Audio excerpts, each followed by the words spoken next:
Good morning, everyone. So, we are here with the topic of old pension scheme and the national pension scheme. Generally इसे पुरानी pension व्यवस्था और नई pension व्यवस्था के रूप में जाना जाता है। तो आज हम ये समझेंगे कि पेंशन क्या है और पेंशन क्यों चर्चा में है। ओल्ड पेंशन स्कीम और न्यू पेंशन स्कीम, इन दोनों का आपस में क्या विवाद है, ये एक दूसरे के खिलाफ क्यों खड़ी है, इन दोनों ही पेंशन की स्कीम्स के अंदर क्या इसके फीचर्स हैं, और केंद्र और राज्य सरकार एक दूसरे के विरोध में क्यों खड़े हैं। इन चीज़ों के डिस्कशन के अलावा हम ये भी देखेंगे क्या ये एक राजनीति से संबंधित समस्या है या फिर इसके अलावा ये एक बहुत बड़ा इकोनॉमिक इश्यू भी है। यदि ये इकोनॉमिक इश्यू है तो रिजर्व बैंक ऑफ इंडिया या फिर आप देखें कैग या फिर स्टेट बैंक ऑफ इंडिया, ये तीनों क्यों इसके विरोध में खड़े हैं। तो सबसे पहले यदि हम चर्चा करेंगे तो ओपीएस और एनपीएस, इन दोनों के बेसिक फीचर्स क्या हैं और उनका डिफरेंस क्या है, ये एक हमें बेसिकली पता होना चाहिए। तो पुरानी पेंशन व्यवस्था क्या थी, ये एक लाइफ लॉन्ग आपको इनकम देती थी, जिससे आपके पोस्ट रिटायरमेंट के बाद आपको एक सेफ्टी और सिक्योरिटी मिलती थी, आपको किसी के ऊपर डिपेंड रहने की ज़रूरत नहीं थी। और ये एक सोशल वेलफेयर का हमारा जो भारत सरकार का उद्देश्य है या जो हमारे कॉन्स्टिट्यूशन का उद्देश्य है, उसकी भी पूर्ति करती है। इसके अलावा इस पेंशन व्यवस्था के अंदर जब आप रिटायरमेंट होते थे और जो आपका लास्ट सैलरी होता था, उसका 50% लगभग आपको पेंशन के रूप में दिया जाता था, जो प्रति माह आपके खाते में क्रेडिट होता था। और इसके लिए आपको किसी भी प्रकार का कोई भी एडिशनल डिडक्शन अपनी सैलरी में से करने की ज़रूरत नहीं होती थी। यदि रिटायरमेंट के बाद जो सरकारी कर्मचारी थी उसका अगर देहांत हो जाता है तो उसके बाद उसकी धर्मपत्नी एवं उसके बच्चे यदि 18 साल से कम उम्र के हैं तो उनको ये पेंशन मिलती थी। इसका मतलब ये होलिस्टिक वे में एक परिवार को सक्षम रूप से कवर करती थी। अब आगे चलते हुए देखें, सरकार को इस पेंशन व्यवस्था को बेसिकली हम ये देख चुके हैं कि जो ओल्ड पेंशन स्कीम है एक होलिस्टिक वे में काफ़ी अच्छी स्कीम है और जनरली एक डेमोक्रेटिक कंट्री के अंदर इस तरह की स्कीम्स लोगों को सक्षम और सोशल सिक्योरिटी के लिए ज़रूरी भी है। इसके फीचर्स जो मैंने अभी आपको बताया वो स्पष्ट रूप से इस बात को जाहिर करते हैं। इतने अच्छे फीचर्स होने के बाद सरकार को क्यों नेशनल पेंशन स्कीम को लेके आना पड़ा और उन्होंने क्यों शिफ्ट किया, ये एक बहुत इंपॉर्टेंट विषय है जनरली जिस पे हम ध्यान नहीं देते हैं। क्योंकि यदि आप ये समझ लेंगे कि सरकार न्यू पेंशन स्कीम लेके क्यों आई थी तो हमारी काफ़ी जो गलत फहमियाँ हैं या जो व्हाट्सएप यूनिवर्सिटी का डाटा आता है उन चीज़ों को दूर कर देता है। तो सबसे पहले ये देखिए कि हम एनपीएस क्यों लेके आए या सरकार क्यों लेके आई। इसके कारणों में यदि हम देखें, सबसे पहले आपको ये समझना होगा कि 1997 के अंदर एशिया के अंदर फाइनेंशियल क्राइसिस आए थे। और ये क्राइसिस आपको पता है कि अगर 1997 में आया था, इसका इफेक्ट लगभग 5 या 6 साल रहा था। इसने पूरी विश्व की अर्थव्यवस्था को प्रभावित किया था। इसके बाद साल 2001 में आपको पता है कि ओसामा बिन लादेन का जो संगठन था अल-कायदा, उसने अमेरिका के वर्ल्ड ट्रेड सेंटर्स के ऊपर अटैक किया था, जिसने पूरी दुनिया को एक सिक्योरिटी एंगल से हिला के रख दिया था। क्योंकि ये अमेरिका के ऊपर पहली बार एक आक्रमण था जो कि 1991 के बाद उसकी सुप्रीम हेजेमनी को चैलेंज कर रहा था। इसका रिजल्ट क्या रहा? साल 2003 के अंदर अमेरिका ने अफगानिस्तान के ऊपर अटैक कर दिया, जिसने ना केवल साउथ एशिया बल्कि संपूर्ण विश्व को एक अलग ही दिशा में मोड़ दिया, जिससे जो इकोनॉमिक सिचुएशन थी वो और खराब हुई। यदि आप देखें तो ये जो स्लाइड्स आपको क्लियरली मेंशन कर रही है कि यहाँ पे जो इवेंट्स दिखा रखे हैं कि एशियन इकोनॉमिक क्राइसिस के अंदर आप देखिए प्राइस राइज हुआ है, और इसके बाद फिर 9/11 का जब अटैक हुआ तब ऑयल के प्राइसेस राइज हुए हैं। इस ऑयल प्राइस राइज की वजह से भारत लगभग अपनी जो आवश्यकता का 85% ऑयल इंपोर्ट करता था, तो हमारी अर्थव्यवस्था के ऊपर एक गहरा संकट आया। इसके अलावा आगे चले तो आप ये भी देख सकते हैं कि जो वर्ल्ड जीडीपी थी वो एशियन इकोनॉमिक क्राइसिस के टाइम पे 1997 से लेकर 2003-4 तक काफ़ी गंभीर स्थिति में थी। जैसे आज हालात आपको दिख रहे हैं, ऐसे हालात उस वक्त भी थे। आज के हालात क्या हैं? आज के हालात में देखो आप, यूक्रेन और रशिया का युद्ध चल रहा है। दूसरी तरफ आपका सप्लाई, ग्लोबल सप्लाई चेन है, वो डिस्टर्ब हो रखा है। तीसरी तरफ कोविड की जो गंभीर समस्या आई थी, इनसे रिकवरी। तो ऐसी ही परिस्थिति 1997 से लेकर 2002 और 3 तक थी। इन चीज़ों से वर्ल्ड जीडीपी के आंकड़े आप यहाँ से समझ सकते हैं कितने गंभीर थे। अब ये तो बाहर का परिदृश्य हो गया। यदि हम भारत के अंदर की स्थिति देखें, उस वक्त 1999 के अंदर उड़ीसा के अंदर एक जबरदस्त भयंकर साइक्लोन आया था। हम उस वक्त इतने प्रिपेयर नहीं थे, जिस कारण से हमें काफ़ी इकोनॉमिक लॉसेस हुए थे। लगभग 4000 गांवों को खाली करना पड़ा, जिसने अर्थव्यवस्था के ऊपर एक डेंट लगाने का काम किया।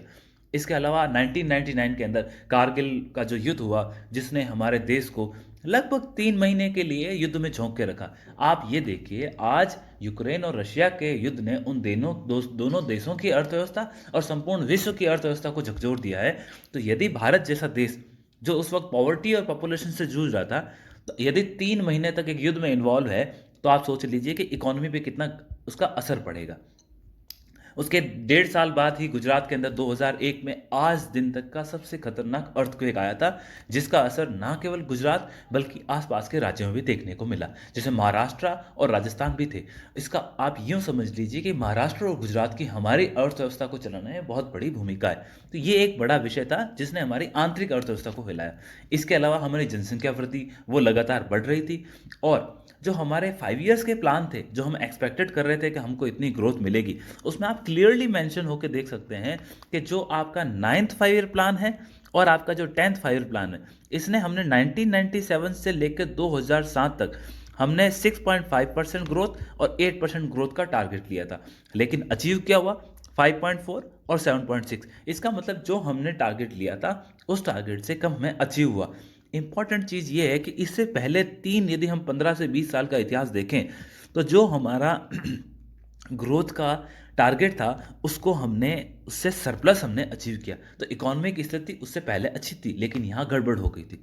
इसी इन सारी चीज़ों को ध्यान में रहते हुए जो केंद्र सरकार थी अटल बिहारी वाजपेयी जी के नेतृत्व में, उन्होंने निर्णय लिया कि हमें ओएसिस रिपोर्ट के बेसिस पर हमें नई पेंशन योजना को लागू करना ही पड़ेगा, क्योंकि ये उस वक्त की मांग थी कि सरकार का बजट है वो गड़बड़ हो रहा था। इसीलिए 1 अप्रैल 2004 से न्यू पेंशन स्कीम लाई गई। इस पेंशन स्कीम को लेके आने के बाद केंद्र लेके आ गया और केंद्र ने बिल्कुल इसे अपना लिया, परंतु राज्यों को केंद्र ने फोर्स नहीं किया और राज्यों को बोला कि आप अपनी फाइनेंशियल पोजीशन देख के और अपनी इच्छा से इसको ज्वाइन कीजिए। तो ये जो आप इसमें आंकड़े दे सकते हैं कि साल 2003 से लेके 5 और उसके बाद के लगातार सालों में राज्यों ने अपनी इच्छा से इसे ज्वाइन किया है। इसका मतलब ये इम्पोज नहीं थी और राज्यों की फाइनेंशियल पोजीशन भी खराब थी, इसलिए उन्होंने इसे ज्वाइन किया। आज के हालात क्या हैं इस स्कीम के अंदर? यदि हम वर्तमान के आंकड़े देखें, नवंबर 2022 तक के ये आंकड़े हैं, जिसमें सेंट्रल गवर्नमेंट, स्टेट गवर्नमेंट और कॉर्पोरेट सेक्टर के लिए भी और अनऑर्गेनाइज सेक्टर के लिए भी इस स्कीम को बढ़ा दिया गया था। तो इसके लगभग हमारे 60 लाख एम्प्लॉय तो स्टेट गवर्नमेंट के और 24 लाख एम्प्लॉय तो सेंट्रल गवर्नमेंट के इसके अंदर सब्सक्राइबर हैं। और इन लोगों ने मिल करके आप ये देखिए लगभग 4.5 लाख करोड़ रुपए अभी तक इन्वेस्टमेंट किए, और इनका 4.5 लाख करोड़ रुपए लगभग आपके पौने 7 लाख करोड़ रुपए बन चुका है। ओवरऑल भी काफ़ी अच्छा फिगर्स है, और ये पैसा हमारी इकोनॉमी के अंदर निवेश हुआ, क्योंकि इसमें जो एक रेगुलेटरी अथॉरिटी है, pension fund regulatory development authority, उसके द्वारा इस पैसे को मार्केट में लगाया जाता है, जो जनरली इकोनॉमी के साथ ग्रो करता है। तो ये चीज़ें जब सरकार इन चीज़ों के साथ ही आपकी न्यू पेंशन स्कीम को लेकर आई, और इसके जनरली फीचर्स अगर आप देखें तो फीचर्स इसमें क्या है? पहली बात तो ये कंट्रीब्यूशन स्कीम है। इसमें मतलब आप आपकी पेंशन के लिए स्वयं जिम्मेदार है। सरकार कहती है कि आप अपना 10% दीजिए। सरकार वर्तमान में खुद की तरफ से 14% कंट्रीब्यूशन करती है, तो 10% इंडिविजुअल और 14% सरकार, इन दोनों को मिला करके एक कंट्रीब्यूशन स्कीम हो गई। इसके अंदर आपको ऑप्शंस भी है कि आपको ये पैसा कहाँ इन्वेस्ट करना है, और साथ ही साथ ऑलमोस्ट लगभग 60% पैसा है जो आप आपके रिटायरमेंट के टाइम पे विड्रॉ कर सकते हो, और जो बैलेंस आपका 40% बच जाता है पैसा, उस 40% पैसे को सरकार एन्युटी मोड में डाल के आपको एक रेगुलर पर मंथ एक पेंशन आपके लिए बनाती है। तो ये एक न्यू पेंशन स्कीम का वो था। विवाद का विषय क्या है? विवाद का विषय ये है कि जो अभी ग्लोबल सप्लाई चेन में डिस्ट्रप्शन है, कोविड आया, इसके अलावा तो राजनीतिकरण, और दूसरा जो इसका मुख्य मुद्दा है कि लोगों की डिमांड एक्सपेक्टेशन बढ़ गई है, और राजनीति में जो जनप्रतिनिधि है वो लोगों को रिप्रेजेंट करते हैं। तो लोगों की डिमांड को देखते हुए और वोट पॉलिटिक्स को देते हुए नेताओं ने भी इसको समर्थन दिया, विभिन्न राज्यों की सरकारें ने इसको समर्थन दिया कि हम तो ओल्ड पेंशन स्कीम की तरफ से जाएंगे, क्योंकि वर्तमान में रेवड़ी कल्चर और फ्री बीज ये चर्चा में चल रहे थे। तो शुरुआत कहाँ से होती है? शुरुआत होती है कि कुछ राजनेताएं हैं और जो कुछ स्टेट्स हैं उन्होंने डिमांड करी। उसमें सबसे पहले कौन था? जैसे राजस्थान है, उन्होंने घोषणा करी कि हम आपको old pension scheme next budget से लागू करेंगे। इसी क्रम में छत्तीसगढ़ ने भी यही काम किया। उसके बाद चुनाव आए गुजरात और हिमाचल प्रदेश के। तो हिमाचल प्रदेश के सीएम साहब जो अभी वर्तमान में हैं, इन्होंने इसको अपने मैनिफेस्टो में लाने के बाद इसको लागू भी करने की बात कर दी है, और सेम चीज़ गुजरात के मैनिफेस्टो में भी इसको कांग्रेस के द्वारा अनाउंस की गई थी। तो इन चीज़ों से क्या हुआ? न्यू पेंशन स्कीम के ऊपर एक बैन सा लगने की तैयारी हो गई, और राज्य इसको रिवर्ट की तरफ जाने लग गए। अभी विचार इसलिए चल रहा है कि कुछ लोगों का कहना है कि बहुत गलत डिसीजन है, इससे हमारी इकोनॉमी में काफ़ी गहरी सिचुएशंस आ सकती है। तो एक तरफ यदि आप देखें, जो हमारा रिजर्व बैंक ऑफ इंडिया है और हमारा जो फाइनेंस मिनिस्ट्री है या केंद्र सरकार है, वो अलग छोर पे खड़े हैं, और दूसरी तरफ जो हमारी अलग स्टेट्स की गवर्नमेंट है, उनकी डिमांड है कि हम तो लोगों की एक्सपेक्टेशन को ध्यान में रखते हुए ओल्ड पेंशन स्कीम को लागू करेंगे। अब आंकड़े क्या बताते हैं? आंकड़े ये बताते हैं कि आपको पता होगा एफआरबीएम एक्ट आया था 2003 के अंदर, और माननीय श्री एन के सिंह साहब के टाइम पे 2018 के अंदर उनको वापस रिव्यू करने के लिए दिया गया था कि जो हमारा बजट को किस तरह संभाला जाए, फाइनेंशियल प्रूडेंस को किस तरह सुधारा जाए।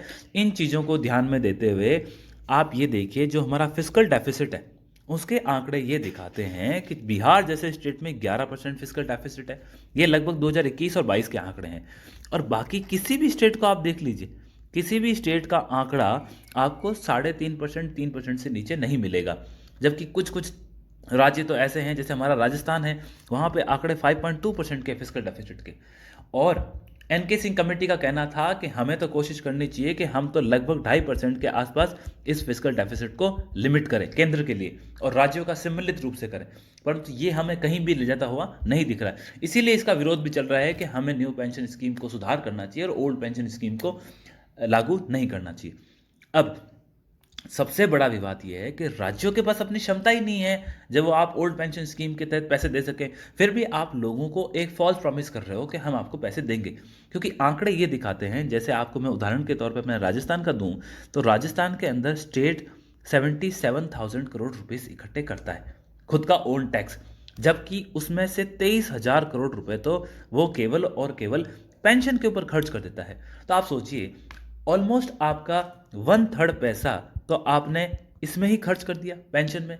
और अब यदि आप देखें कि राज्यों के पास आपने एक छोटे सेक्शन को कवर कर दिया जो सैलरीड एम्प्लॉयड है, उस चक्कर में आपके पास कैपिटल पैसा बचा ही नहीं इन्वेस्टमेंट करने के लिए।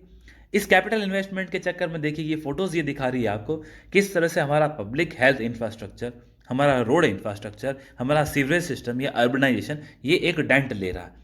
इसी चीज़ को मैं देखना चाहता हूं कि अगर आप सारा पैसा पेंशन में खर्च कर देंगे, या 1/3 पैसा यदि आप पेंशन में खर्च करते हैं, तो आपके पास राज्य कमाई कैसे करेंगे? राज्यों के पास कैपिटल इन्वेस्टमेंट के लिए पैसा कैसे बचेगा? ये चीज़ दिखाती है कि लगभग 25% जो पैसा है वो तो हमारा पेंशन के भुगतान में चल जाता है।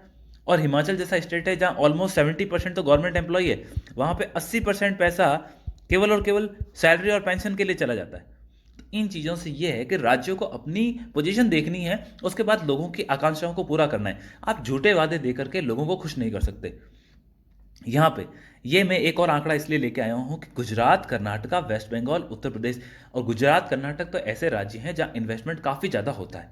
वहाँ पे इंडस्ट्रीज़ है, तो वहाँ पे यदि आप देखें जो सैलरीज है, सैलरी से ज़्यादा तो बर्डन पेंशन का है। आप सैलरीज 11,000 करोड़ दे रहे हो और पेंशन 17,000 करोड़ है। कर्नाटक में 14,000 करोड़ आप सैलरी दे रहे हो और आपका 18,000 करोड़ का पेंशन का बिल है। वेस्ट बंगाल में 16,000 करोड़ आपकी सैलरी है और 17,000 करोड़ आप पेंशन दे रहे हैं। तो ये चीज़ें दिखाती है कि जो पेंशन है वो सैलरी की तुलना में भी ज़्यादा है, जिससे ये जाहिर होता है कि आने वाले समय में पेंशन का बर्डन और ज़्यादा बढ़ जाएगा।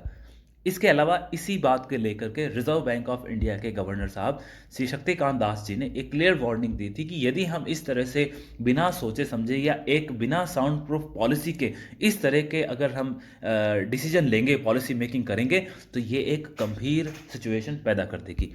इसके अलावा कंट्रोलर एंड ऑडिटर जनरल ने भी इसके ऊपर फ्लैग्स उठाए हैं और उन्होंने भी क्लियरली बताया है कि सरकार को इसके ऊपर सोचना चाहिए। और इवन यदि आप किसी को फंड अलॉट करते हो या अनुदान देते हो, तो उन राज्यों की फिस्कल पोजीशन देख के उसके बाद ही उसको आप अनुदान करें, ताकि राज्य राजनीतिकरण के चक्कर में अपनी फिस्कल पोजीशन को खराब ना करें। यहाँ ज़रूरत क्या है? हमें ज़रूरत है कोऑपरेटिव फेडरलिज्म की। केंद्र को राज्यों के साथ मिलकर के एक अच्छा एग्जाम्पल सेट करना है, और हमें ये भी कर सकते हैं कि न्यू पेंशन स्कीम में क्या सुधार करें जिससे हमारी फाइनेंशियल पोजीशन और लोग दोनों की आकांक्षाएं पूरी हो जाएं। और एक वेलफेयर स्टेट के अंदर मुद्दा यही होता है कि आपके पास जितने पैसे हैं वो लोगों के वेलफेयर के लिए लगाए जाए। मैं ये कहता हूं कि ओल्ड पेंशन स्कीम यदि आप लागू कर सके तो बहुत बढ़िया बात है, परंतु यदि आपके पास क्षमता नहीं है फिर आप लागू करते हैं, इसका मतलब आने वाली जनरेशन के लिए आप भुखमरी जैसी समस्याएं छोड़ देंगे। वेलफेयर स्टेट की परिकल्पना क्या है? इसका परिकल्पना ये है कि आपको ऐसी पॉलिसी बनानी है जिसके अंदर राजनीति और अर्थव्यवस्था, पॉलिटिक्स और इकोनॉमिक्स को मिला करके आप लोगों के वेलफेयर के लिए काम करें। सरकार ने एक बहुत अच्छी पॉलिसी बनाई, एक नेशनल पेंशन स्कीम लेके आए। इंपॉर्टेंट क्या है कि सरकार को जिस वो तरीके से नेशनल पेंशन स्कीम को लेकर आए थे, उस पॉलिसी को अपने राज्यों को और इसके अलावा जितनी जनता है उसको इसको ढंग से मीटिंग्स के माध्यम से, सेमिनार के माध्यम से इसके बेनिफिट्स क्या हैं, सरकार क्यों लाई, ये सारी चीज़ें समझानी चाहिए। ये इनोवेशन सरकार को करने होंगे, लोगों के साथ 1 to 1 होना पड़ेगा, कोऑपरेटिव फेडरलिज्म का उदाहरण देना पड़ेगा, जिससे हम इन चीज़ों को दिखा सकते हैं। अब इसके बाद इंपॉर्टेंट चीज़ ये है कि आप कैसे रिफॉर्म कर सकते हैं, कैसे लोगों की आकांक्षाओं को पूरी कर सकते हैं। तो यदि न्यू पेंशन स्कीम से प्रॉब्लम है, हमें पहले तो मानना पड़ेगा कि यस, नेशनल पेंशन स्कीम्स में प्रॉब्लम्स है, तभी तो लोग सड़कों पे आके विरोध कर रहे हैं। अब कैसे सुधार करें? तो आप न्यू पेंशन स्कीम और old pension scheme, old pension scheme में क्या है, ये एक डिफाइंड बेनिफिट स्कीम है। न्यू पेंशन स्कीम क्या है? डिफाइंड कंट्रीब्यूशन स्कीम है। आपको इस डिफाइंड बेनिफिट को और डिफाइंड कंट्रीब्यूशन को मिला करके हाइब्रिड प्लान लाने की जरूरत है। हाइब्रिड प्लान में क्या होगा? आप कुछ तो उनको डिफाइंड बेनिफिट देंगे जो हमारे सोशल वेलफेयर के लिए ज़रूरत है, क्योंकि आप ये मानिए कि यदि कोई व्यक्ति 60 से 65 वर्ष का है या 70 वर्ष का है तो उसकी ज़रूरतें अलग होती है, उसको फाइनेंशियल हेल्प करने के लिए कोई नहीं आता है। तो ये सरकार की जिम्मेदारी है, गवर्नमेंट की रिस्पॉन्सिबिलिटी है कि वो वहाँ पे आए और उसको बेनिफिट दे। तो वहाँ पे उसको डिफाइंड बेनिफिट की ज़रूरत है। डिफाइंड कॉन्ट्रीब्यूशन की ज़रूरत क्यों है? यदि कोई सरकारी कर्मचारी 25 से 35 साल की उम्र में है तो उस 25 से 35 ईयर्स या 40 ईयर्स की एज में उसके पास एक कैपेसिटी होती है कि वो अपनी तरफ से अच्छा कॉन्ट्रीब्यूशन करके खुद के भविष्य को सेव कर सकता है। इन दोनों चीज़ों से क्या होगा कि अच्छा हाइब्रिड प्लान बन सकता है। इसके अलावा यदि मैं इंप्रूवमेंट की बात करूं तो हमें यह ध्यान रखना होगा, एनपीएस के अंदर आपने 60% पैसा आपने बोला कि किसी भी वक्त रिटायरमेंट के बाद आप निकाल सकते हैं। कोई कर्मचारी होगा वो नहीं निकालना चाहते होंगे क्योंकि उस टाइम उसकी फाइनेंशियल पोजीशन अच्छी होगी। कुछ कर्मचारी उसको इन्वेस्टमेंट भी रखना चाहते होंगे, तो आपको समझाना होगा कि 60% पैसा आप अपनी मर्जी से जब चाहे उस वक्त निकाल सकते हैं। इसके अलावा आपको सबसे इंपॉर्टेंट चीज़, मेरा ये मानना है कि फाइनेंशियल लिटरेसी सिखाने की बहुत आवश्यकता है। फाइनेंशियल लिटरेसी इसलिए आवश्यकता है कि फाइनेंशियल लिटरेसी यदि आप नहीं सिखाएंगे तो फाइनेंशियल लिटरेसी के अभाव में व्यक्ति को मालूम ही नहीं चलेगा कि जो आज हमारी न्यू पेंशन स्कीम के अंदर जो पीएफआरडीए के तहत पैसा मार्केट में इन्वेस्ट हो रहा है, उस पैसे से उनकी ग्रोथ हो रही है। जहां आपको जनरली एक जो एफडी करते हैं या सेविंग बैंक अकाउंट में पैसे पड़े रहते हैं, आपको 4 से 5% बेनिफिट देता है या 6% सालाना ब्याज की दर से आपको बेनिफिट देता है। वही मार्केट के अंदर आपको 12 से 13% पर एनुअल ग्रोथ मिलती है। अगर 12 से 13% नहीं मिलती है तो आपको 11% मिलेगी, 10% मिलेगी, लेकिन इससे कम जनरली एक लॉन्ग टर्म के हिसाब से यदि देखा जाए तो ऐसा नहीं आया है। तो आप ये उनको फाइनेंशियल लिटरेसी के तहत ही समझा सकते हैं कि इन चीज़ों से आपको कैसे बेनिफिट है। इसके अलावा आपको ये भी ज़रूरत है कि आप उनको ये सिखाएं कि सरकार आपके सपोर्ट में खड़ी है और सरकार एक वेलफेयर स्टेट की परिकल्पना करती है। ओवरऑल समरी क्या बनती है? समरी ये बनती है, सरकार का जो एम है न्यू पेंशन स्कीम को, नेशनल पेंशन स्कीम को लेकर के, और जो राज्यों का एम है ओल्ड पेंशन स्कीम को लेके, इसके अंदर एक सिंक्रोनेशन करने की ज़रूरत है। दोनों को मिल के बैठ के लोगों को समझाते हुए, पब्लिक की एक्सपेक्टेशन को मीट करते हुए उन्हें नेशनल पेंशन स्कीम में सुधार करने की आवश्यकता है। और यदि कोई राज्य सक्षम है ओल्ड पेंशन स्कीम को लाने में तो उसको वो लाने का भी स्वागत करना चाहिए। लेकिन ये सारे कार्य करते हुए सबसे पहले आपको अपनी अर्थव्यवस्था और अपनी पॉकेट संभालनी होगी कि क्या हमारे पास इतने पैसे हैं या नहीं है। यदि हैं तो आप जनता से एक सच्चा वादा करें और उसको निभाएं। जनता आपको जरूर वोट देगी और वोट देने के अधिकार से ही जनता अपने लोकतंत्र को बचाती है। I hope you enjoyed very well. We will meet again. Thank you so much.